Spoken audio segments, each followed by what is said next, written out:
सहगण रघुनाथान्वितं तं सजीवं साद्वैतं सावधूतं परिजन सहितं कृष्ण चैतन्य देवं श्री राधा कृष्ण पादा सहगण ललिता श्री विशाखान्वितांश्च हे कृष्ण करुणा सिंधु दीनबंधो जगत्पते गोपेश गोपिका कांत राधा कांत नमोस्तुते तप्त कांचन गौरांगी राधे वृंदावनेश्वरी विश्वानुसुते देवी प्रणमामि हरिप्रिये वाञ्छाकल्पतरुभ्यश्च कृपा सिन्धुभ्येव च पतितानां पावनेभ्यो वैष्णवेभ्यो नमो नमः। जय श्री कृष्ण चैतन्य प्रभु नित्यानंद श्री अद्वैत गदाधर शिवासादि गौरभक्तवृंद। हरे कृष्णा कृष्णा कृष्णा हरे हरे हरे राम राम राम हरे हरे। श्री गोपाल की। तो आज के रविवार का कार्यक्रम में सभी भक्तों का बहुत बहुत स्वागत है। तो सभी को प्रयास करना चाहिए कि संख्या, पिछली बार बहुत अच्छी संख्या थी, इस बार या तो तुमने प्रयास नहीं करा है ना, नए भक्त तो आएंगे, तो कोशिश करेंगे अगले कार्यक्रम में। जो अपना प्रयास है ना, इसका प्रसार निरंतर होना चाहिए, यानी हर बार संख्या थोड़ी अच्छी रहे। तो सब मिलकर प्रयास करेंगे तो हम सफलता निश्चित रूप से प्राप्त करेंगे। तो सबसे 3 सप्ताह से हमें क्लास दे रहे हैं। तो जब अपना गायत्री विद्या मंदिर में क्लास हुआ था तो अपन ने किस विषय पर चर्चा करी थी, किसी को याद है? माइक।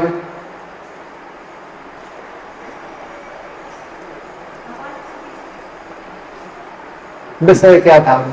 है तो सभी श्री कृष्ण को समझने के लिए भगवत गीता है, और जितने भी चर्चा होती है, लेकिन हम डायरेक्ट नहीं समझ पाते, तो कोई ना कोई माध्यम रहता ना। तो और किसी को याद है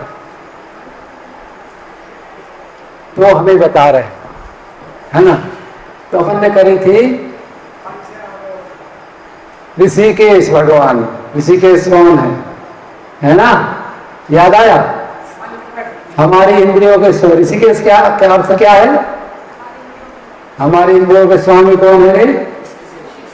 भगवान कृष्ण। उनका एक नाम क्या है जिसका अर्थ है इंद्रियों के? तो हमारी के सारे जीवों के, ब्रह्मांड में जितने भी जीव हैं सभी जीवों के इंद्रियों के स्वामी। तो अपन ने उसमें समझा था कि भगवान किस तरह से हमारे इंद्रियों के स्वामी, किस तरह से हम उनके अंश हैं। ठीक है, हम आत्मा हैं, भगवान परमात्मा, वो पिता है और हम उनके। तो इस संबंध से हमारी इंद्रियां उनके इंद्रियों से संपर्क में है। तो हमारी इंद्रिय कैसी है? क्षमता में कम है, उनके जैसी है। भगवान के गुण हमारे गुण कैसे हैं?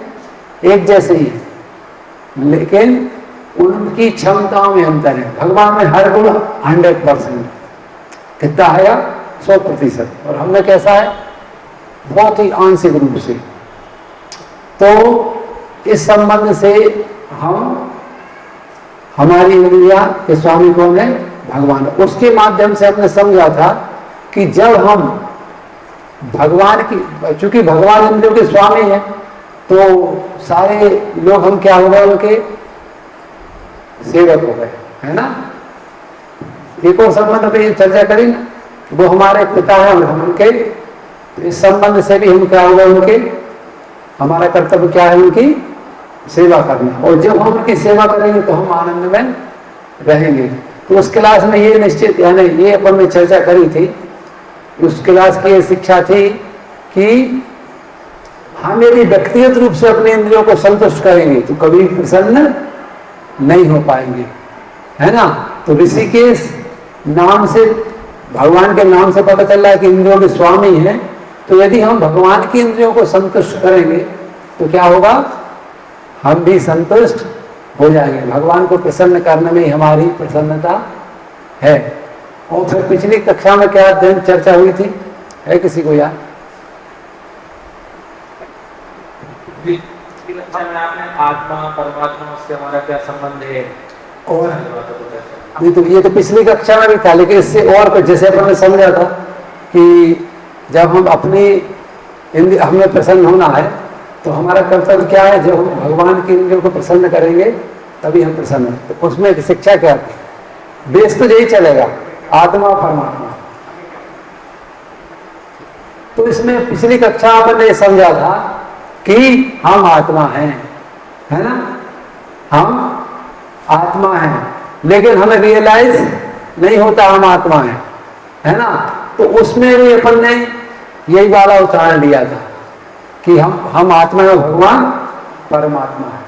तो हम में भगवान में जो गुण है वो कैसे हैं, एक से हैं। इसीलिए जब कोई थोड़ी सी आध्यात्मिक प्रगति कर लेता है तो उसे लोग ईश्वर भगवान समझने लगते हैं, है ना, क्योंकि उसमें कुछ क्षमताएं कैसी हो जाती हैं, भगवान की तरह हो जाती है ना। है तो वास्तव में सब में, लेकिन सब में बहुत ही सूक्ष्म रूप में है, लेकिन किसी में थोड़ी सी, जैसे लेवल थोड़ा बड़ा, तो हम क्या अपने आप, यानी जो हमारे संपर्क में हैं महाराज लोग या कोई सिद्ध महापुरुष, उनको हम क्या कहने लगते हैं, अरे तो भगवान है। जैसे भगवान का एक गुण है कि वे सबके हृदय की बात को उन्हें पता है।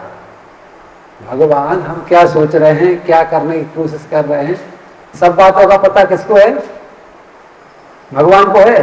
क्यों, कैसे पता है? हमें तो अपने ही बारे में जानकारी, दूसरे के बारे में, भगवान को ऐसा क्यों है? इसमें अपन ने समझा था कि हमारे अंदर हमारे साथ, हमारी आत्मा के साथ हमारे साथ भगवान भी रहते हैं।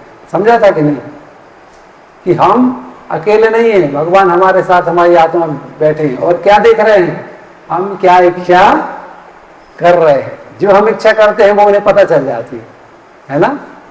तो इस क्लास में हमने ये भी समझा था कि भगवान ने हमें इच्छा करने के लिए स्वतंत्र छोड़ा है। क्या करने के लिए छोड़ा है? हम जो इच्छा करेंगे उसी की पूर्ति भगवान करते हैं। तो एक प्रश्न आया था, क्या हम नेगेटिव इच्छा करेंगे तो ही भगवान पूर्ति करते हैं? तो यस, भगवान गीता में कहते हैं जीव की जैसा परिवेश होता है वैसे उसकी चेतना बुद्धि होती है, उसी के आधार पर अपनी इच्छाओं की इच्छा करता है और भगवान उसकी निश्चित रूप से पूर्ति करते हैं।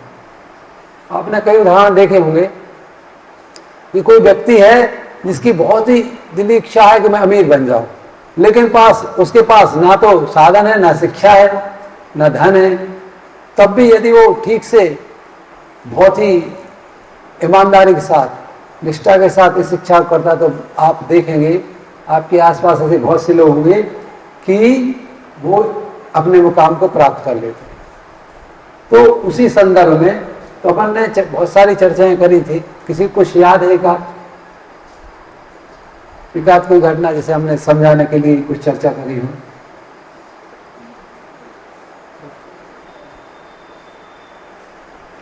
याद है? तो हमारा एक गुण है, भगवान को सब याद है, अनंत ब्रह्मांडों की जानकारी है और हमें भी तो याद रहता है, लेकिन हमारे साथ क्या एक चीज लगी है, भूलने की नहीं बीमारी, है ना। किसी को कोई याद नहीं तो हाँ।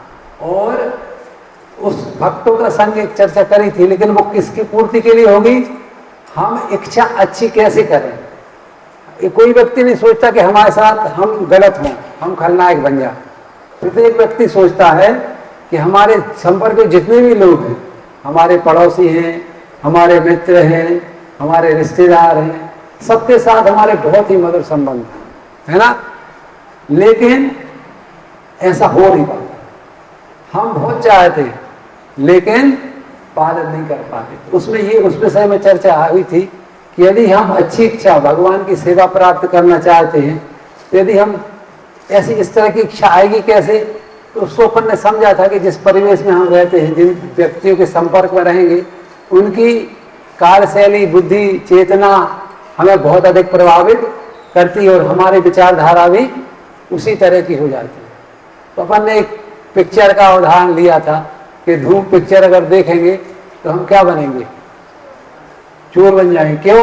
क्योंकि उसमें चोरी का इतना साइंटिफिक और इतना बुद्धिमत्तापूर्ण और अच्छा तरीका बताया है कि लोग तो लगता है कि जीवन का लेवल यही होना चाहिए।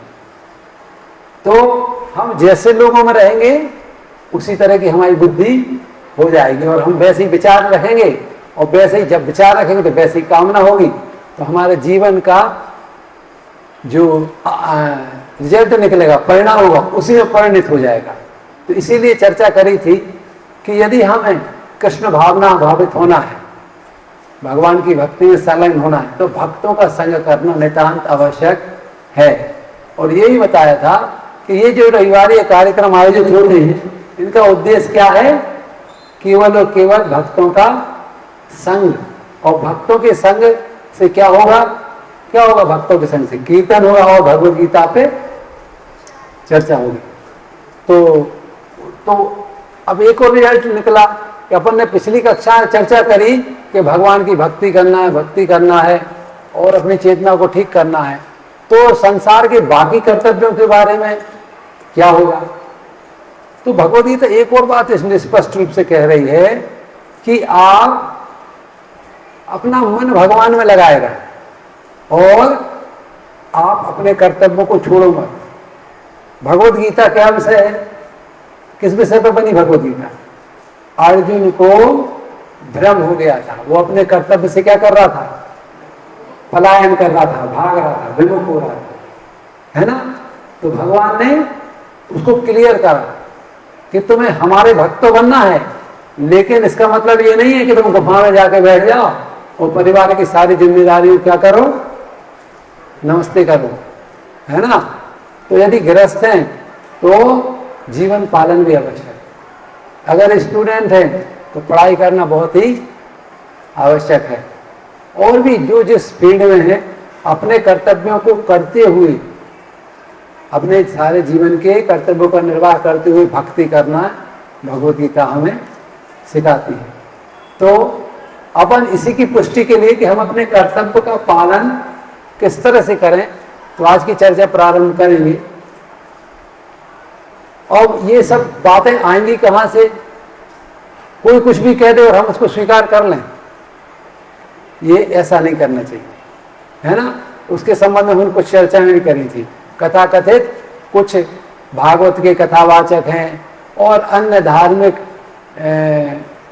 विधियों के द्वारा जीवन को सुखी बनाने को जो प्रेरित करते हैं, लेकिन वो क्या सिखा रहे हैं आपको, अपनी इंद्रिय तृप्ति करो, कैसे भी अपनी कामना को पूरी करो। उनका मतलब ये नहीं है भगवान के प्रेम मिलन से कोई मतलब नहीं है, अपना काम बनना चाहिए और उसी की विधि पद्धति वो आपको सिखा रहे हैं। तो ये कहा गया कि जब तक आप सही कामना को सही लोग, उसमें यह बताया गया था कि जैसे कर्मी व्यक्ति है वो क्या कर रहा है, अपनी कामना पूर्ति करने के लिए विभिन्न प्रकार के कार्य कर रहा है। जैसे पैसा कमाना सबसे महत्वपूर्ण चीज लोग समझते हैं कि इसी पैसा कमाने से हमारे जीवन की सारी समस्याएं का हल हो जाएगा।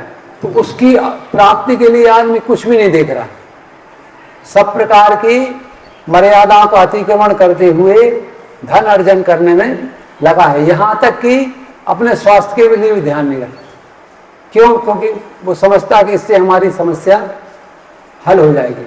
लेकिन क्या ऐसा है? भगवद गीता ये बताती है यदि हम पैसे कमाएंगे और अपनी इंद्रिय तृप्ति में लगेंगे तो क्या होगा, आप कभी संतुष्ट हो सकते हैं, कभी प्रसन्न हो सकते हैं? नहीं। तो हमें क्या करना है कि अपनी चेतना को परिष्कृत करना है और अपनी अपन को इंद्रिय तृप्ति से, व्यक्तिगत इंद्रिय तृप्ति से दूर रहना। चाहे, और ये भी समझा था कि विभिन्न धार्मिक अनुष्ठानों के माध्यम से काम आदि वही कर रहे, व्यवसाय है ना। अपनी इंद्रिय को संतुष्ट करना क्या है, चाहे भागवत सुन के करो, चाहे शंकर जी की पूजा करके करो, चाहे सत्यनारायण की कथा करके करो।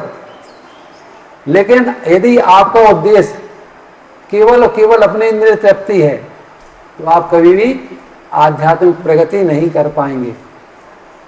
तो ये सब बात आती कहाँ से समझ में कि तो वास्तव में क्या करना चाहिए? तो जो हमारे आर्ट्स ग्रंथ है जितने भी, उनके माध्यम से हम सीख सकते हैं। तो क्या है? भगवत गीता, भागवतम, है ना, रामायण, रामचरितमानस, और जो हमारे ऋषि मुनि हुए हैं उनकी बुद्धि कैसी थी? वैज्ञानिक स्तर की थी। और जो वैज्ञानिक स्तर की बुद्धि होती है वो क्या करता है? अपने कल्याण के लिए काम करता है, जन कल्याण के लिए काम करता है। तो हमारे ऋषि मुनि कैसे थे?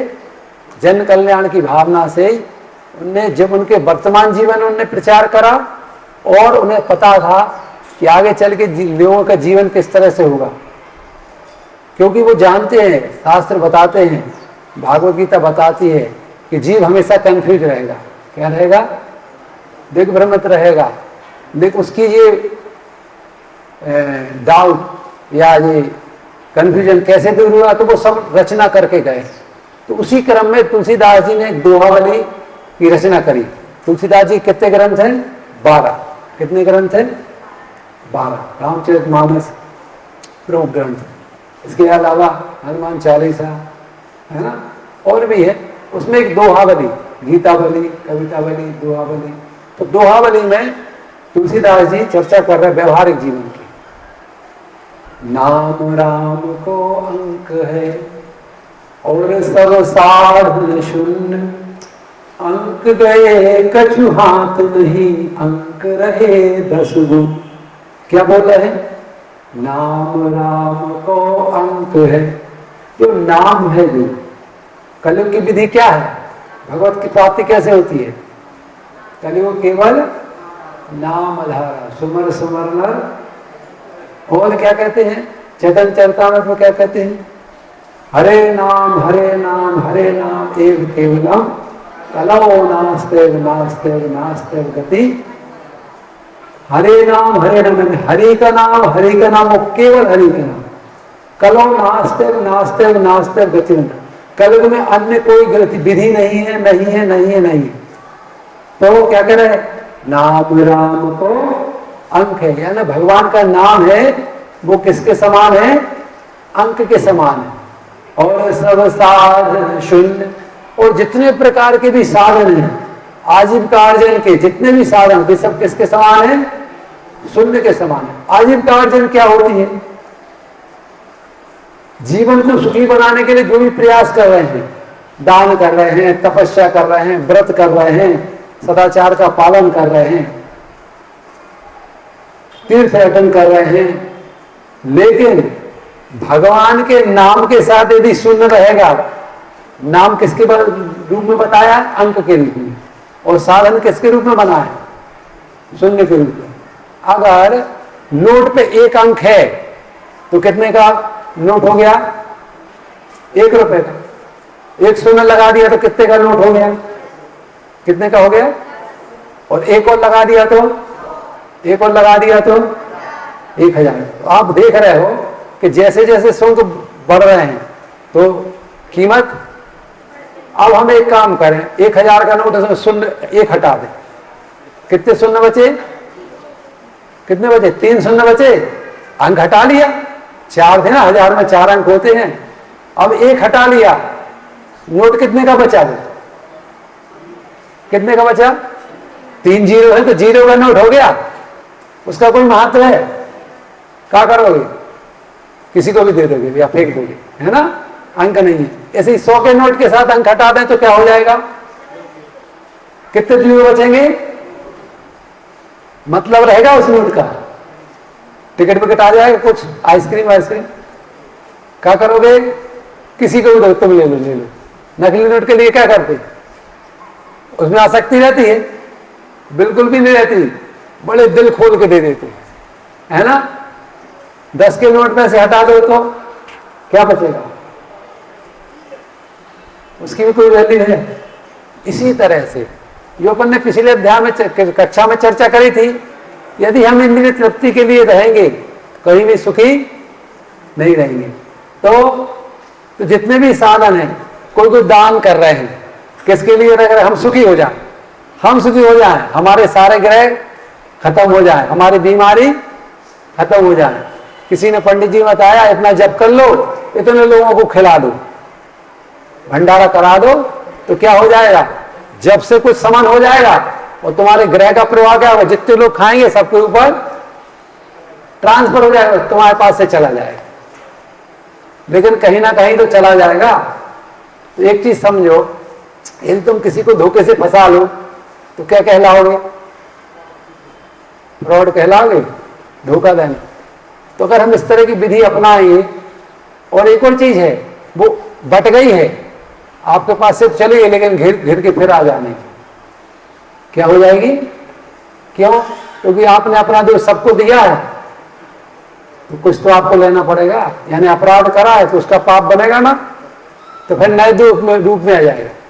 तो नाम राम को अंक है और सब साधन शून्य। तो लोग कहते हैं कि हम तो परोपकार कर रहे हैं, इससे थोड़ी हमारा नुकसान होना चाहिए, लेकिन भगवद गीता बता रही है यदि आप परोपकार की भावना में स्वयं के इंद्रिय तृप्ति के लिए कर रहे हो तो आपको पुण्य का दान का लाभ नहीं मिलेगा।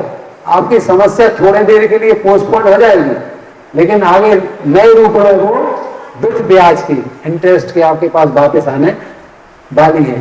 तो ये समझना है कि श्रावण का महीना है ना, तो बड़ी होड़ लगी रहती है, पंडितों को दान करो, मंदिरों पे दान करो, लेकिन दान किसी के लिए करना है कि हम हनुमान जी के मंदिर पर गए, शिव जी का अनुष्ठान कराया, तो शिव जी से ये बोलो, जय विधिनाथ होए हित मोरा, करहु सुबेग दास में तोरा।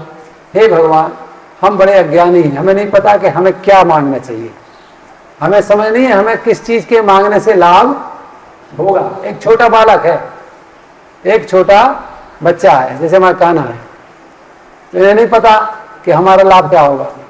अब इनसे कहो कि अपने काम के लिए, तुम पूछे कि तुम्हारा जीवन में बनने का उद्देश्य क्या है, पूछते ना बच्चों से, क्या पूछा जाता है, क्यों पढ़ रहे हो, क्या उद्देश्य है, तो बच्चे बता नहीं पाते। बता देते हैं सब लोग, जिनको ट्रेंड किए जाते, जिनके माता पिता ट्रेंड कर देते हैं वो बता देते हैं, बाकी कोई बता सकते हैं, क्योंकि बुद्धि इतनी विकसित, ऐसी बुद्धि हमारी है। हम भी भगवान से कहते हैं, भौतिक जीवन का प्रभाव है, भौतिक संसार का, कि हमेशा व्यक्ति कैसे रहेगा, अज्ञान में। कैसे रहेगा, जो अज्ञान में रहेगा। तो छोटे बच्चे से पूछा कि आपके जीवन का उद्देश्य क्या है, पीछे वाले प्रभु जी लोग जरा ध्यान देंगे, आपस में चर्चा नहीं करेंगे, हरे कृष्णा, जरा यहाँ ध्यान देंगे, हमारा ध्यान जाता है सब कुछ, है ना। तो क्या कह रहे थे कि जैसे छोटे बच्चे से पूछो कि आपके जीवन का लक्ष्य क्या है, क्या बनना है, कैरियर क्या बनोगे, तो वो कुछ निश्चित नहीं कर पाता। इसी तरह से हमारी स्थिति है। तो भगवान से क्या बोलना चाहिए, हे परम पुरुषोत्तम। हमारा हरे कृष्ण महामंत्र का अर्थ क्या है, बताया था पिछली बार, कोई बता पाएगा, कोई बता पाएगा हरे कृष्ण महामंत्र? और हाथ ऊपर करो, कौन कौन बता सकता है, बच्चे में बताओ ना, बड़े बड़े तो ठीक है।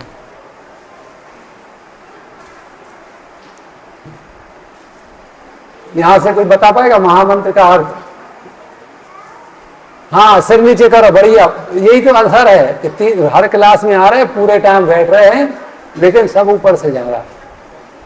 तो अगर हम, हाँ, दो बच्चों को जैसा बता, ऐसा नहीं है कि जैसे हमने बिल्कुल बताया वैसे ही बताओ, कुछ भाव भी बता सकते हैं, बोलो।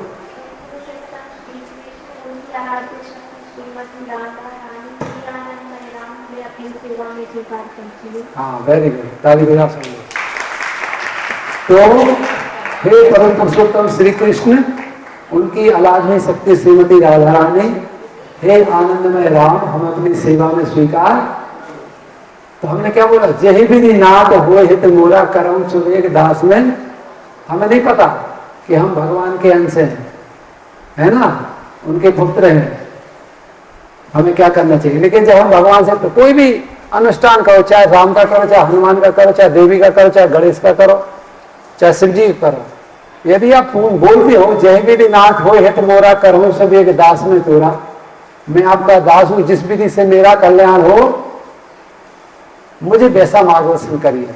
तो शंकर जी क्या कर रहे हैं, क्या कर रहे हैं, कह रहे हैं शंकर जी मानस में, उमा कहूं मैं अनुभव अपना, सत हरि भजन जगत सब सपना। क्या कह रहे हैं?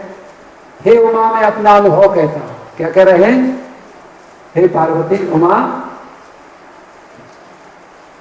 मैं अपना अनुभव कहता हूं, उमा कहूं मैं अनुभव अपना, सत्य हरि भजन, भगवान का भजन क्या है?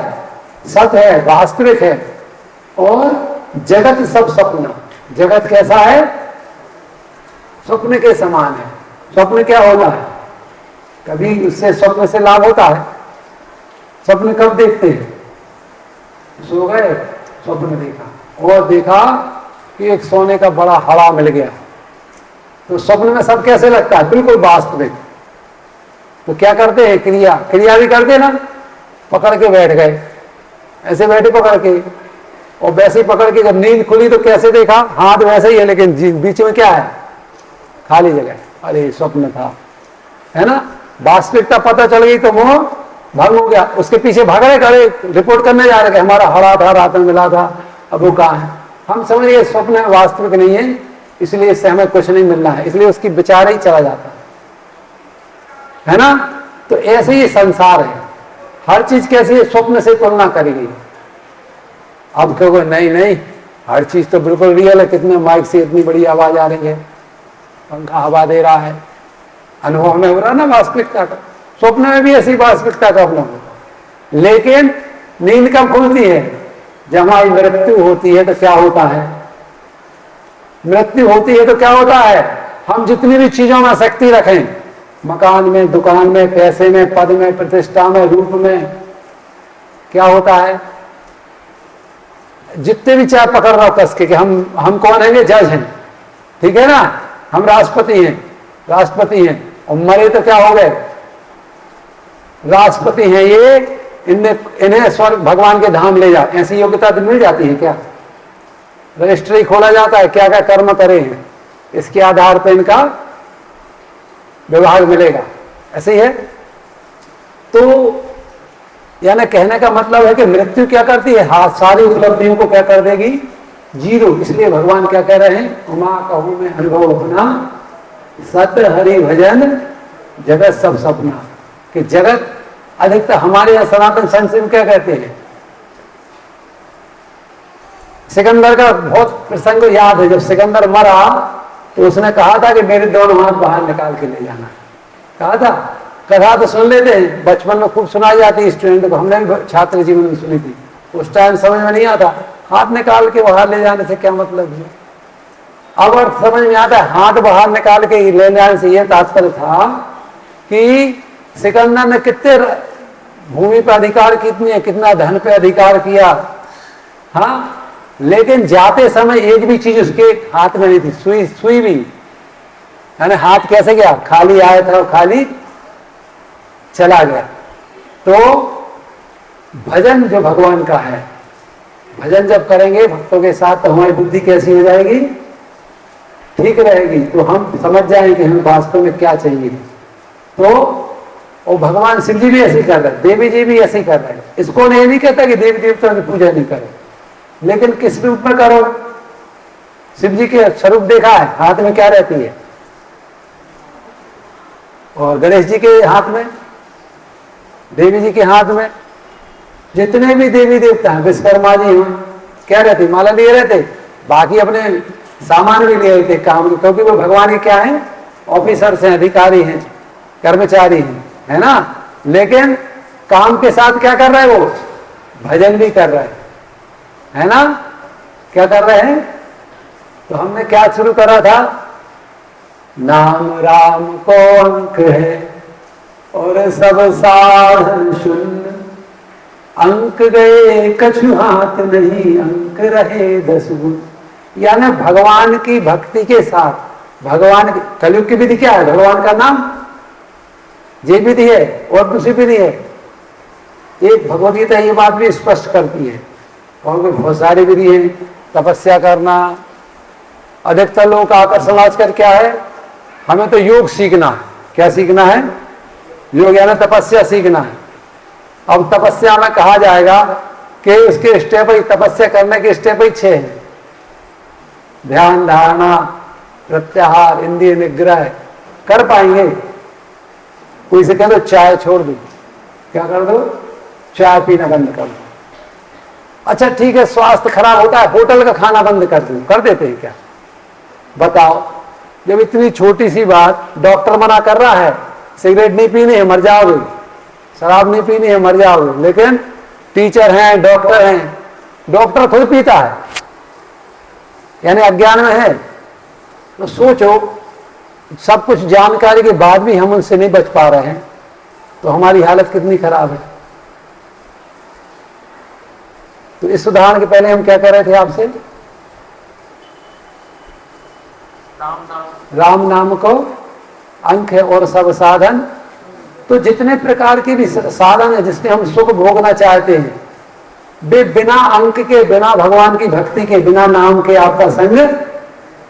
तो कलयुग का विधि क्या है?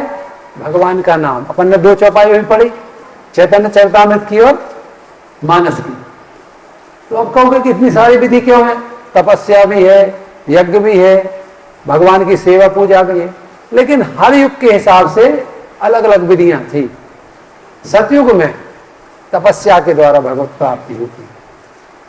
आपने देखा होगा सतयुग के जितने भी महापुरुष हुए हैं, जितने जीव हुए, सब ने तपस्या करी। हिरण्यकश्यप ने तपस्या करी ना, रावण ने तपस्या करी, यानी जितने भी लोग थे, और भी इंद्र आदि देवों ने भी तपस्या करी। तो सतयुग की विधि क्या थी? तपश्चर्या। लेकिन वर्तमान में शरीर की सामर्थ्य है कि तपस्या कर सकते हो? थोड़ा सा पानी गिर जाए और लग जाए तो क्या हो जाता है? सर्दी, खांसी, बुखार हो जाएगा। थोड़ा सा मौसम परिवर्तन हुआ तो बुखार, और आजकल पेट खराब हो रहा है। तो सोचो शरीर की सामर्थ्य कितनी कम है, तो तपस्या तो कर ही नहीं सकते। क्यों? और विधि भी नहीं है, सतयुग की विधि थी। तपस्या भी कई, शंकर जी 36,000 वर्ष तपस्या करते। तो भैया समय है 36,000 रहता। आयु कितनी है कलयुग की? 100 वर्ष। तो सतयुग में आयु होती थी 1,00,000 वर्ष की। कितने की? 1,00,000 वर्ष की। तो 36,000 साल कर लो तपस्या, अभी कर सकते हैं।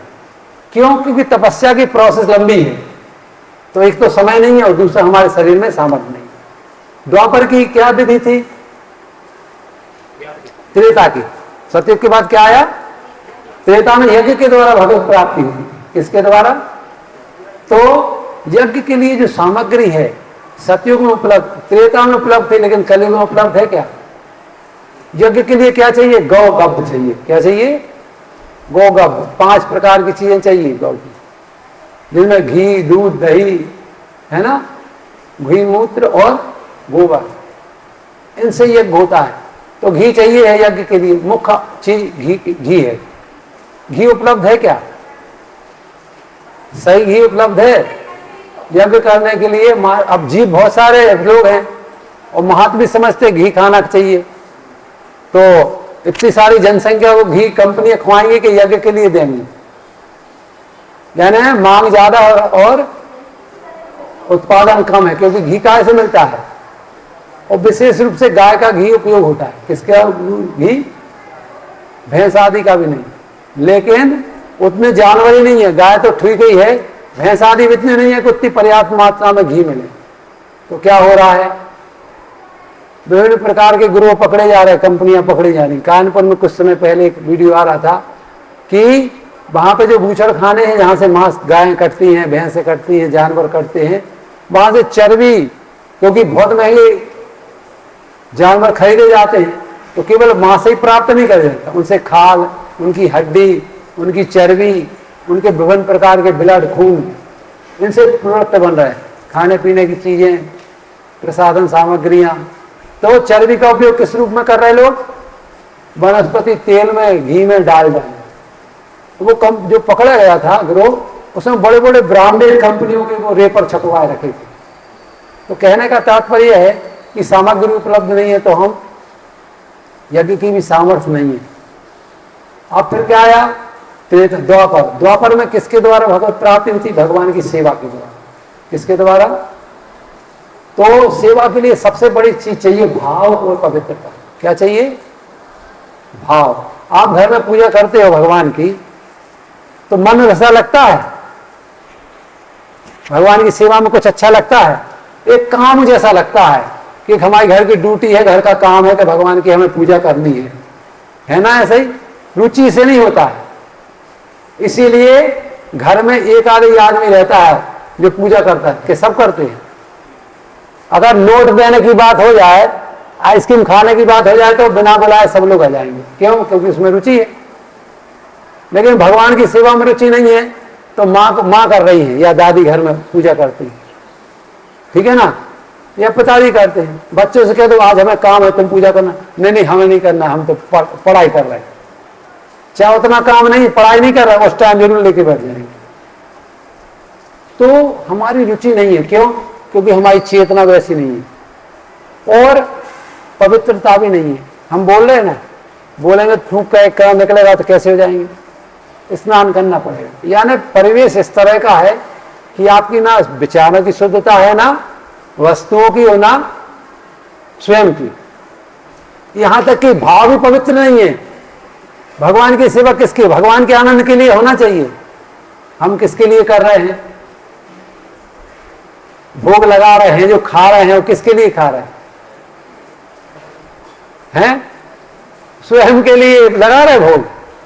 पेड़ा का लगा तो लाइन लग जाए और सक्का उसका लगा दो तो दूसरी चीजों का तो रुचि नहीं है। नहीं नहीं तुम ही खा लो, हमारा आज व्रत है। और उल्टी कथा हो जाती है, जब रसमलाई का भोग लगा दो तो अरे रसमलाई तो चल जाएगी, चाहे बाजार की हो। बाजार की रसमलाई व्रत में नहीं चलेगी, क्योंकि उसमें उतने पवित्रता नहीं रहती और कुछ मिलावट का भी वो रहता है।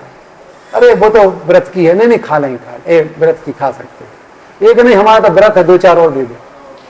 तो हमारी ना विचार तो क्या है, ये विधि भी 100% पालनी नहीं है और हमारी योग्यता भी नहीं।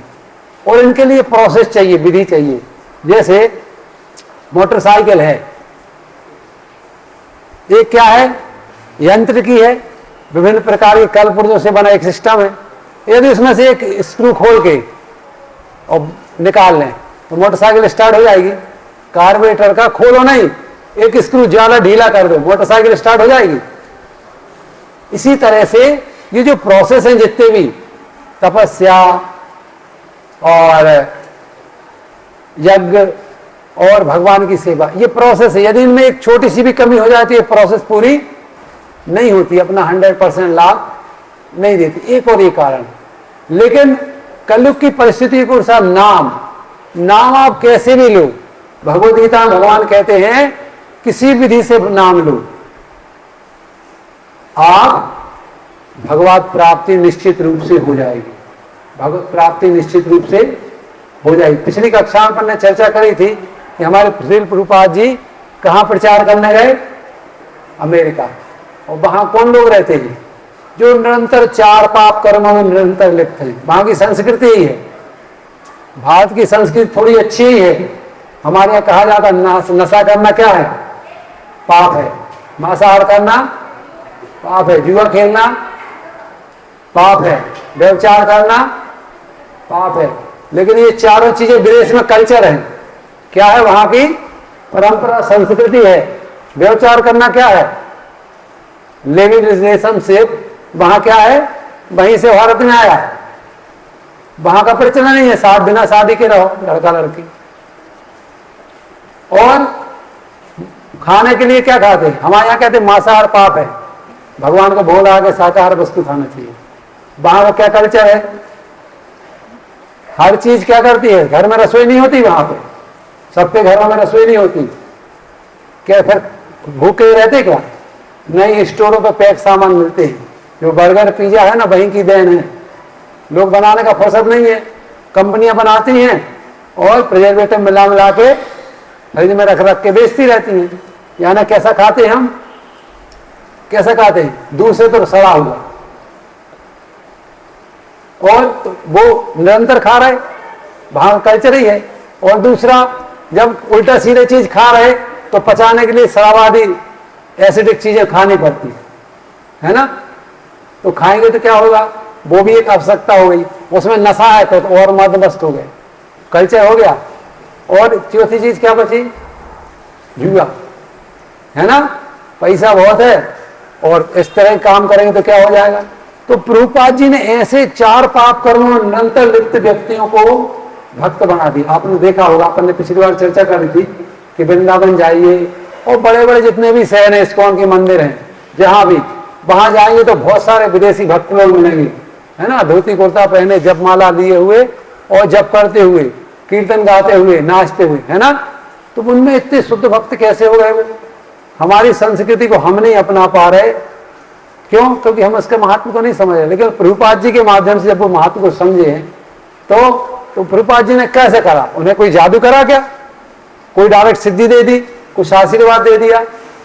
प्रभुपाद जी ने एक निश्चित सबसे कह दिया था। प्रभुपाद जी के जो वो किताब है, परिचय है प्रभुपाद लीला अमृत, उसमें प्रभुपाद जी की चर्चा आती है कि उन्होंने स्पष्ट रूप से कहा, लड़के लड़कियों तुम लोग ये समझ लो, मैं आपको जो आचार सिखाऊंगा, सदाचार सिखाऊंगा, यदि आप उसको ठीक ढंग से पालन करोगे तो आपका जीवन आनंदमय हो जाएगा।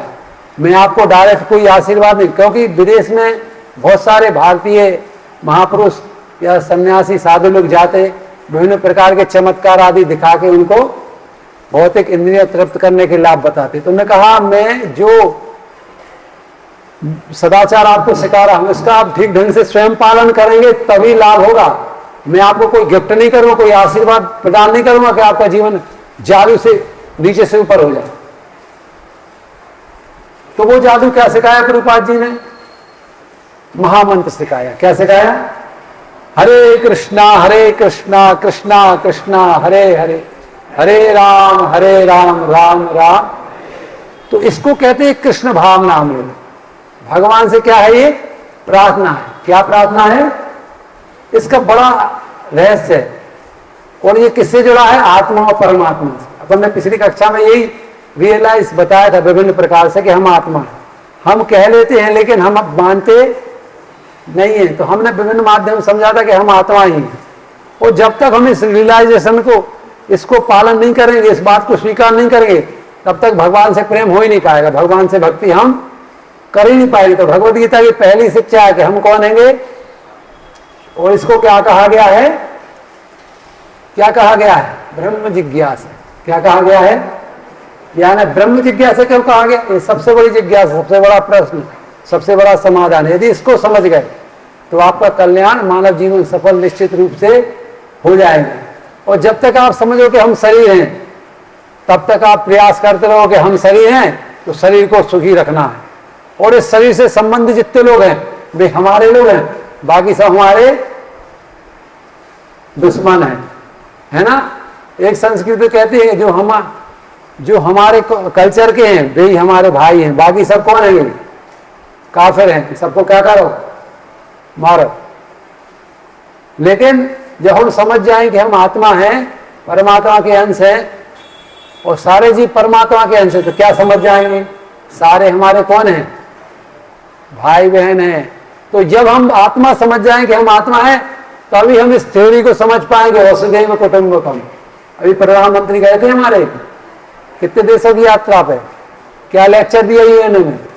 वसुधैव कुटुंबकम, हम सभी एक परिवार हैं। हमारे दिमाग में जब ये बात सुनाई पड़ती है तो लगता है कि भाई से तो बढ़ नहीं रही है। हरे कृष्णा।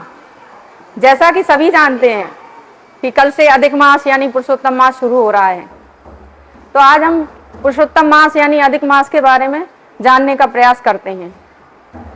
जैसा कि हम सभी को सब कुछ थोड़ा ज़्यादा चाहिए होता है, यानी अधिक चाहिए होता है, चाहे फिर वो पैसा हो, खुशियाँ हो या उम्र हो, तो सब कुछ अधिक चाहिए होता है। तो इस अधिक का संबंध एक मास से भी होता है, जो कि सनातन धर्म में हर 3 साल में एक बार प्रकट होता है। अब इस मास को अधिक मास क्यों कहते हैं? क्योंकि जो हमारा समय, जो काल है, वो सूर्य और चंद्रमा की गति से चलता है। सूर्य और चंद्रमा गति करते हैं और गति करते करते करते करते चंद्रमा की गति सूर्य की गति से धीमी होती है। और जब 1 साल का हिसाब लगाते हैं तो चंद्रमा सूर्य की गति से 10 दिन पीछे रह जाता है। इसी तरह दूसरी साल का हिसाब लगाते हैं तो 20 दिन पीछे रह जाता है, और तीसरी साल का लगाते हैं तो 30 दिन पीछे रह जाता है। तो 30 दिन का मिलकर बनता है एक मास, जो कि 12 महीनों से अधिक होता है, इसीलिए इसे अधिक मास भी कहते हैं। और अधिक मास का एक नाम और भी है, मलमास। अब मलमास क्यों कहते हैं?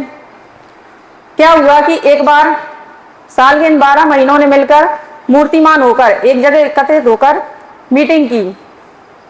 तो मीटिंग करते हुए सब लोग आपस में चर्चा कर रहे थे कि भाई किसकी क्या महिमा है।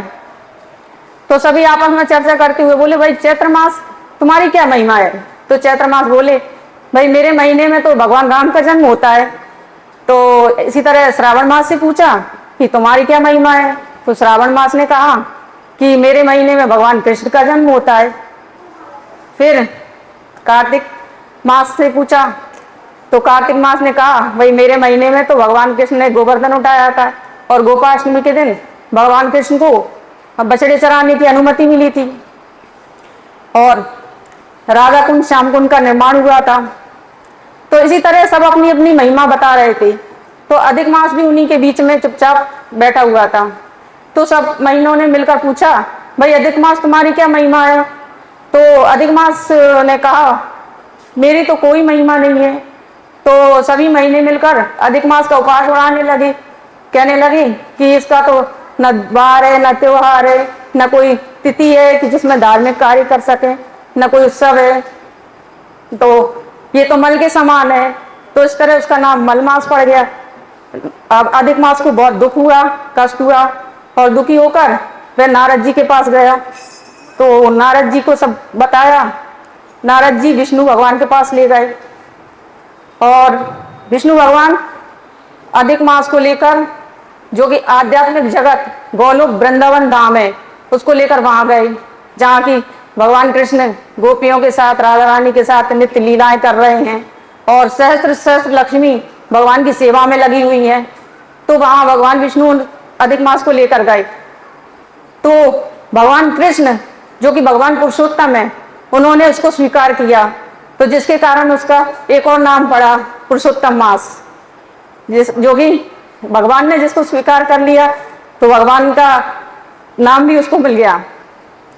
इसके बाद भगवान ने वरदान दिया कि इस मास में जो कोई भी अधिक से अधिक धार्मिक कार्य, आध्यात्मिक कार्य करेगा, उसको 16 लाख गुना फल प्राप्त होगा। तो ये थी अधिक मास की महिमा, और इसी के साथ मैं अपनी वाणी को विराम देती हूँ। हरे कृष्ण। तात्व के कारण, व्यवहार के कारण, शरीर की बनावट के कारण कमी रहती है ना, त्रुटि होती है, तो स्वाभाविक। तो जब हम परंपरा के महापुरुषों का मंत्र बोलते हैं, तो हमारी वो त्रुटि एक तो क्षमा हो जाती है करने के बाद, और आगे में सुधार हो जाता है। आगे आप उसको दोहरा नहीं पाएंगे, भगवत के पास है, महापुरुषों के पास है। कौन? जो अपराध पहली, दूसरी, तीसरी बार में होगा वो क्षमा होगा, ठीक है। तो एक बार क्या बोलना है? पहले प्रत्येक माला शुरू करने से पहले पंचतत्व मंत्र, उसको क्या बोलते हैं?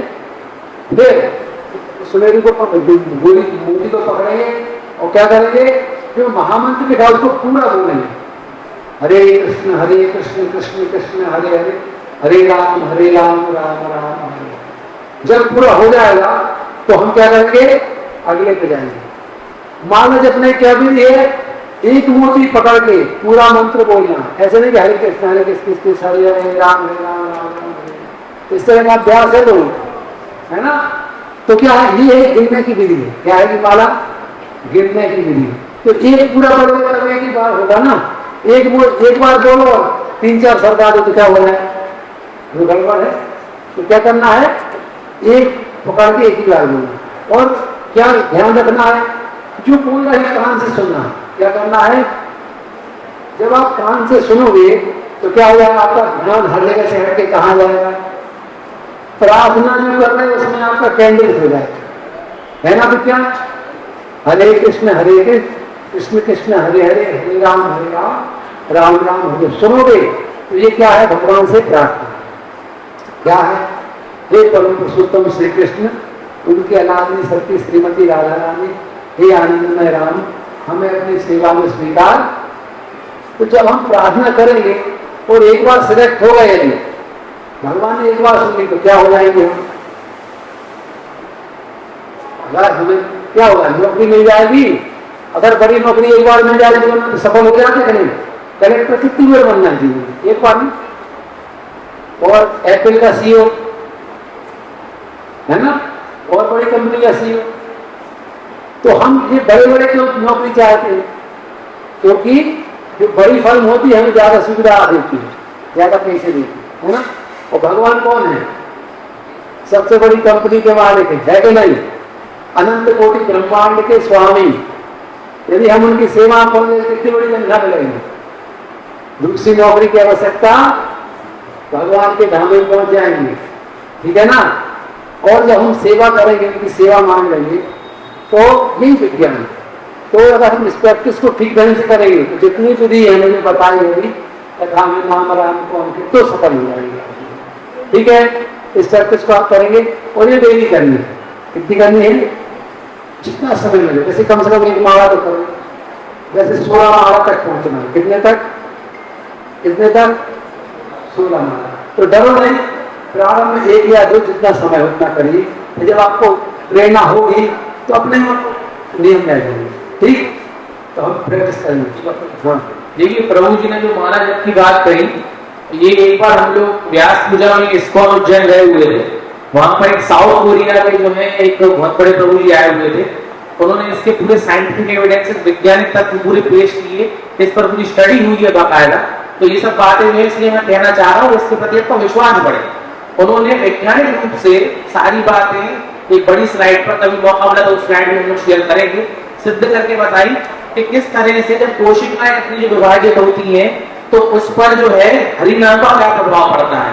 हरिनाम से आपकी बीमारियां दूर होती है, हरिनाम से आपकी लाइफ एक्सपेक्टेंसी मतलब आपकी आयु बढ़ती है, हरिनाम से आपका हृदय प्रसन्न रहता है, हरिनाम से अपने ब्रेन में डेल्टा वेव्स बनती है। डेल्टा वेव्स के बारे में आप लोग जाकर पढ़िएगा, सभी जितने भी लोग अध्ययन कर रहे हैं। डेल्टा वेव्स से आपको सुख और आनंद की प्राप्ति होती है। जितनी ज्यादा डेल्टा वेव्स आपके ब्रेन में बनेंगी उतनी ज्यादा आनंद में रहेंगे।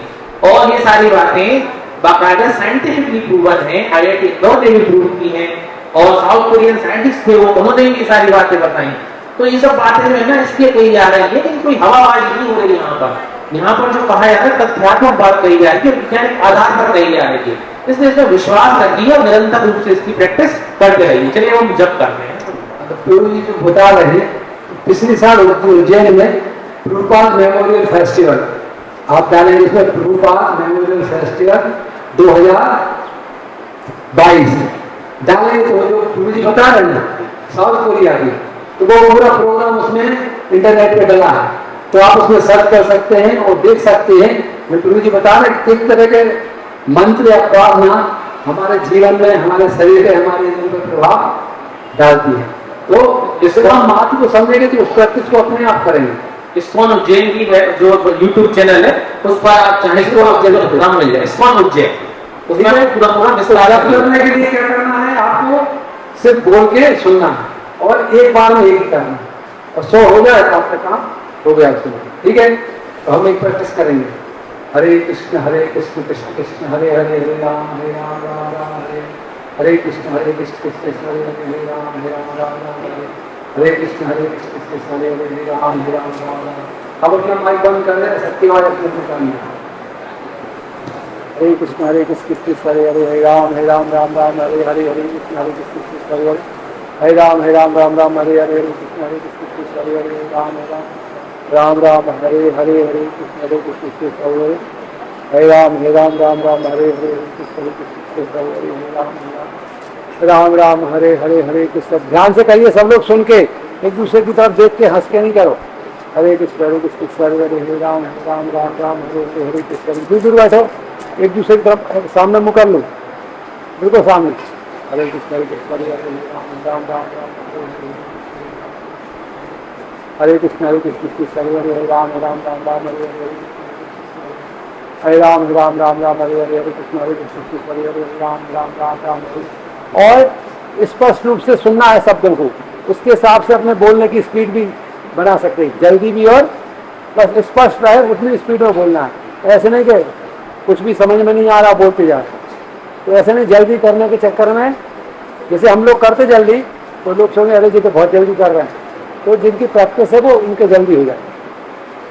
उसमें भी 5 मिनट लगेगा एक माला में, 5 साढ़े 5 मिनट से कम लग रहा है, यानी आप गलतियां निश्चित रूप से कर रहे हैं। हरे कृष्ण कृष्ण कृष्ण हरे हरे, हरे राम राम राम हरे हरे, हरे कृष्ण हरे हरे, हरे राम राम राम हरे कृष्ण हरे राम राम हरे हरे। कृष्ण पृष्ठाय भूतले श्रीमते भक्ति वेदांत स्वामी नित्यानंद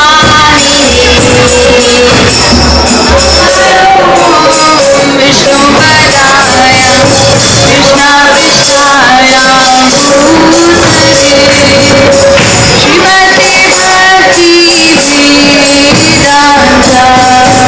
स्वामी नित्यानंद। नमस्ते सरस्वती देवे गौरी वाणी प्रचारिणे निर्विशेषा शून्यवादी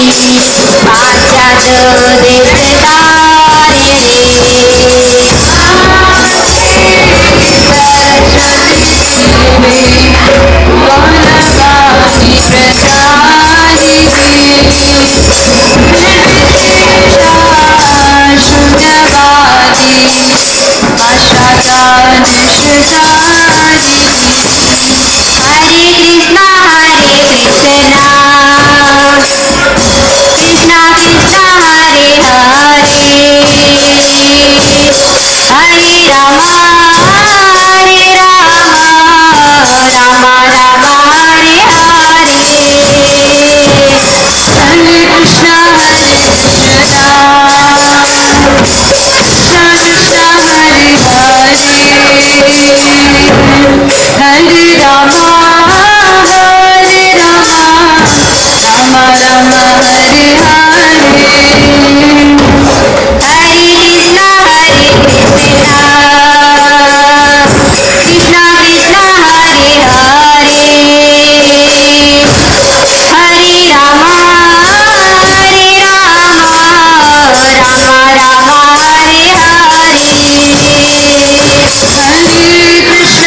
कृष्णा कृष्णा कृष्णा हरे हरे हरे राम राम राम हरे हरे हरे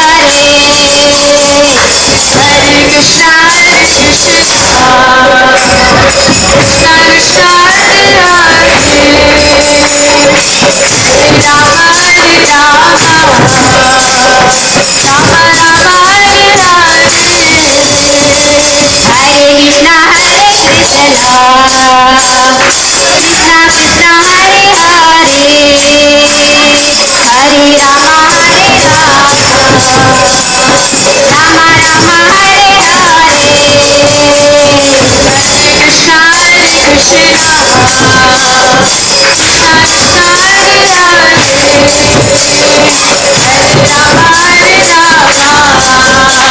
कृष्णा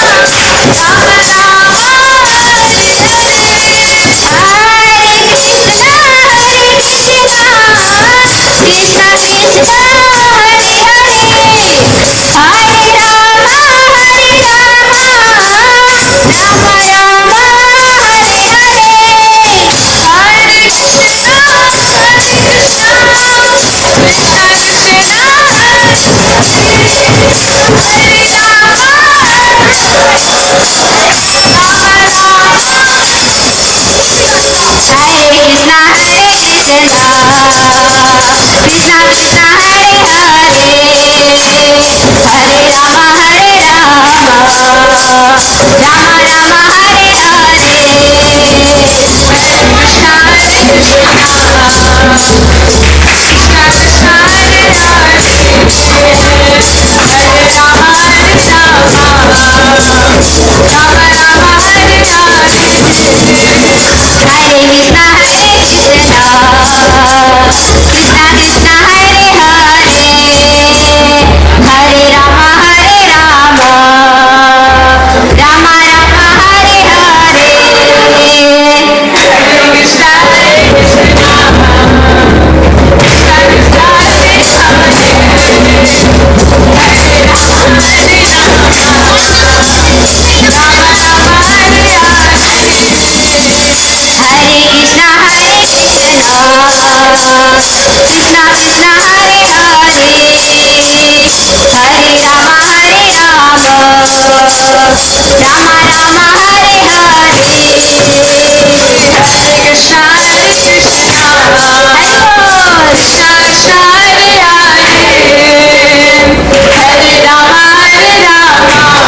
हरे हरे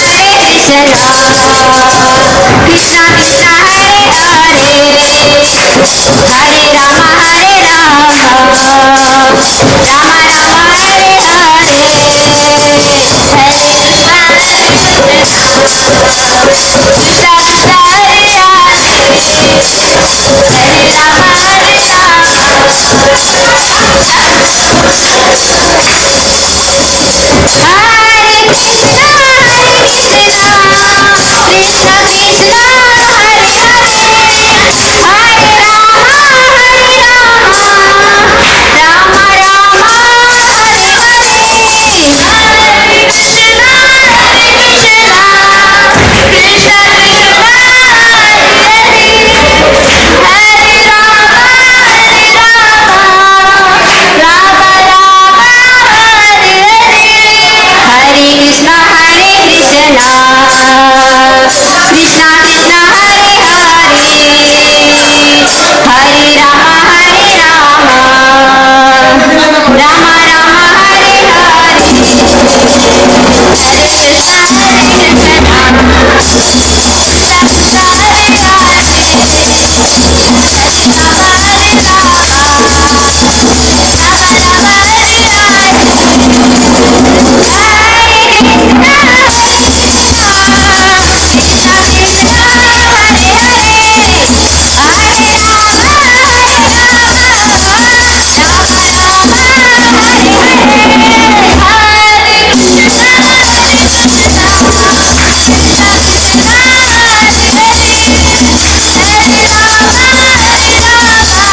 जय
प्रणाम करेंगे। नमो विष्णुपाद परम हंस परिव्याकाचार्य अष्टोत्तर से श्री में चरणार्जुन पुराण स्वामी श्री प्रभुपाद की, इस्कॉन संस्थापक आचार्य प्रभुपाद की, नामाचार्य श्री हरिदास ठाकुर की, अनंत कोटि अष्टम भक्तवृंद की, प्रेम से नमो श्री कृष्ण चैतन्य प्रभु नित्यानंद शद्वैत गदाधर श्रीवासदि गौर भक्तवृंद की, श्री राधा मदन मोहन गोप गोपीनाथ श्याम कुंड राधा कुंड गिरिगोविंद की, गंगा माई की, यमुना माई की, भक्ति देवी की, तुलसी देवी की, हरिनाम संकीर्तन की, एकत्रित सभी भक्तवृंद की, एकत्रित सभी भक्तवृंद की, एकत्रित सभी भक्तवृंद की, पिताई गौर प्रेमानंदे हरि हरि बोल हरे कृष्ण भक्त